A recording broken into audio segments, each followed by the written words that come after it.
Hello, Hello. what's your name and where are you from? My name is Anraoi Buckley and I'm from Athlone.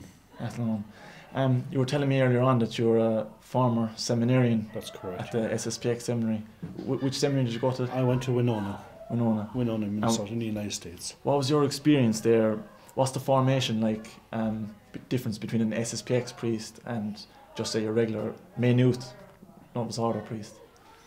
Well, the formation is there to develop any young man who wants to go into the seminary to give a life to be able to centre in on God, having a proper structured formation, having proper class, having the most importantly a good strong prayer life. With after the prayer life, this is the source of life for the prayer is to go and study God, because if you want to study God, if you study Him more, the more you love Him, the more you want to. That's what these priests have got from. Starts with an early rise at 6 o'clock in the morning. Our thoughts are to getting up. When I got up, I put on my cassock, said prayers, came into the chapel, more prayers, meditation, more prayers again, the mass as well too, and then afterwards to look after the body, to go and eat, to receive the good formation, and then classes that were God-centered, that were there to actually repair the damage that we've received from this world. This world that has destroyed, what it has done is it's destroyed the nature. It hasn't destroyed it completely, it has distorted it. So we're there, firstly, in our first years, to receive classical education. Because of course, when we went to school, we never received it. So that started it off because, as I say, grace builds on nature. We have to have the nature repaired first, so we can receive the good, solid formation, we're ready for the studies of philosophy, and then ultimately and eventually into theology, which I did 1 year of. You were just talking there about, it seems like you're just Catholic, just trying to love God. What do you respond to someone who says, the SSPX, you're setting up a parallel church, you don't want to be in line with Rome? Do you want to be in line with Rome? Of course we do. Of course we've always been. As Archbishop Lefebvre himself says, we believe in our mother Rome, the eternal Rome, the doctrine that is taught, that has been taught by the Church for the last 2,000 years, the sane theology.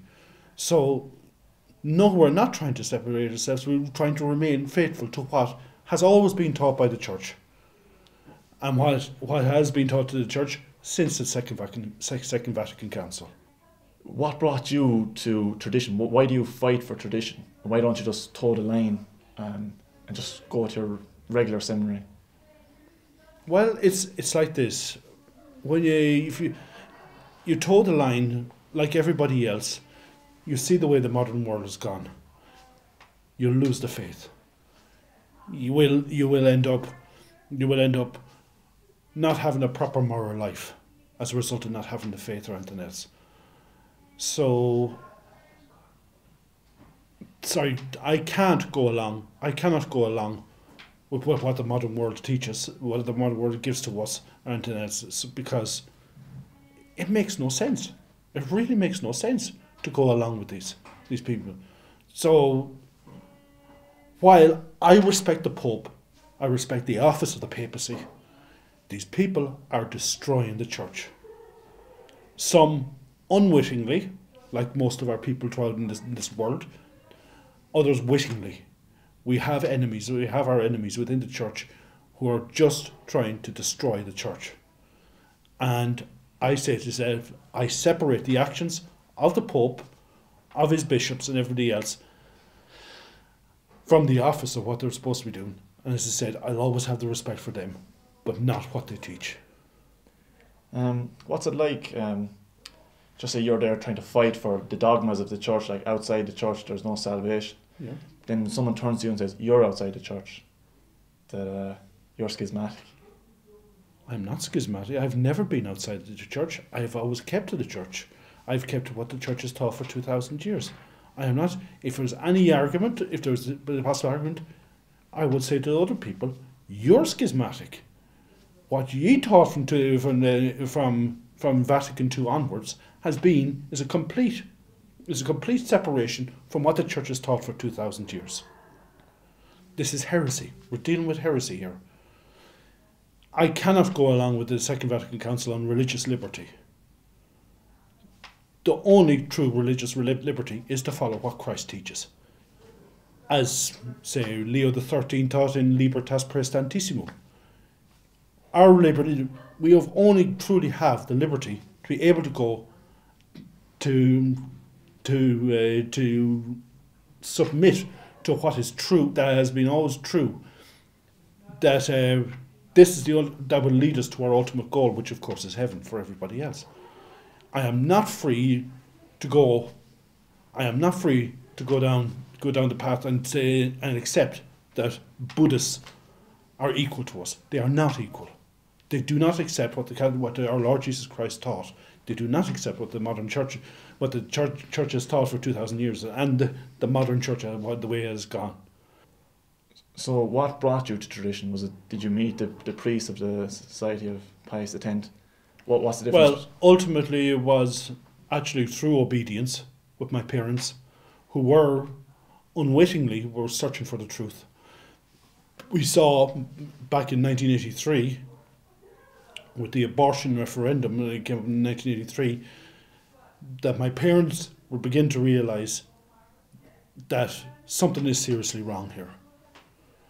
It was something seriously wrong that they had to go, as my mother says, they had to go to Catholic doorsteps looking for people not to vote for the murder of children.